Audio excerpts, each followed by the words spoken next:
नमस्कार, मी Sarita. Star news मध्ये आपले स्वागत आहे आणि आपला आजचा विषय आहे नाशिकचा पौराणिक इतिहास.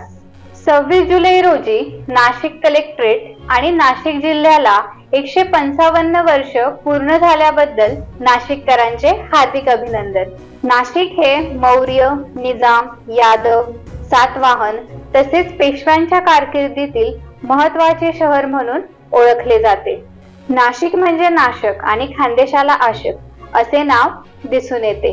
तसेच प्रचंड डोंगराळ भाग, डोंगर, दऱ्या, हिरवी कुर्ण यामुळे लढाईसाठी पूरक असे वातावरण, तसेच डोंगर, किल्ले ह्या भागात असत.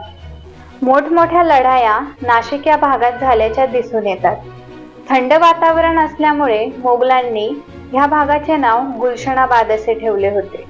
1751च्या तहामध्ये नाशिक निजामाने मराठ्यांना द्यायचे ठरवले होते, परंतु ते हाती येत नव्हते. मधल्या काळात पेशव्यांनी चातुर्याने नाशिकवर ताबा मिळवला. नानासाहेब पेशव्यांच्या काळात नाशिक हे उपराजधानी होते, तर त्र्यंबकेश्वरचा किल्ला हे संरक्षण ठाणे होते. नाशिकला नाशिक हे नाव नानासाहेब पेशव्यांच्या काळातच मिळाले. तसेच ज्याच्या हाती त्र्यंबकेश्वरचा किल्ला तोच नाशिकचा मालक असा समज त्या काळी होता. दुसरा बाजीराव पळपुटा याने पुण्याजवळील खडकीचे युद्ध हरल्यानंतर इंग्रजांनी नाशिकवर विना प्रतिकार ताबा मिळवला होता. अर्थातच त्यांनी नाशिक जिंकले होते. 1818 साली इंग्रजांनी नाशिकवर ताबा मिळवला, कारण पेशव्यांचे सशस्त्र सैनिक हे त्र्यंबकेश्वरच्या किल्ल्यावर आराम करण्यासाठी गेले होते. इंग्रजांनी शहर ताब्यात घेतल्यानंतर आपल्या पद्धतीने शहरात सुधारणा करण्यास सुरुवात केली. जुन्या काळी नाशिक हे पंचवटी, सध्याचे मेन रोड इतकेच मर्यादित होते आणि सतत साथीचे आजार पसरणारे एक घाणेरडे धार्मिक स्थान असा नाशिकचा नावलौकिक होता. हा इंग्रजांनी मिटवण्याचा बराच प्रयत्न केला.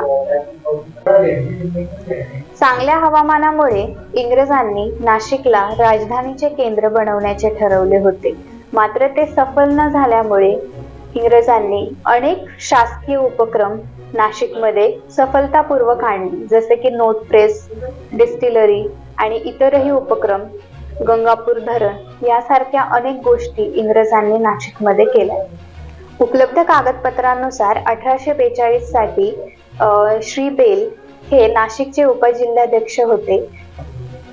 1842 साली श्री बेल हे नाशिक जिल्ह्याचे उपजिल्हाध्यक्ष होते.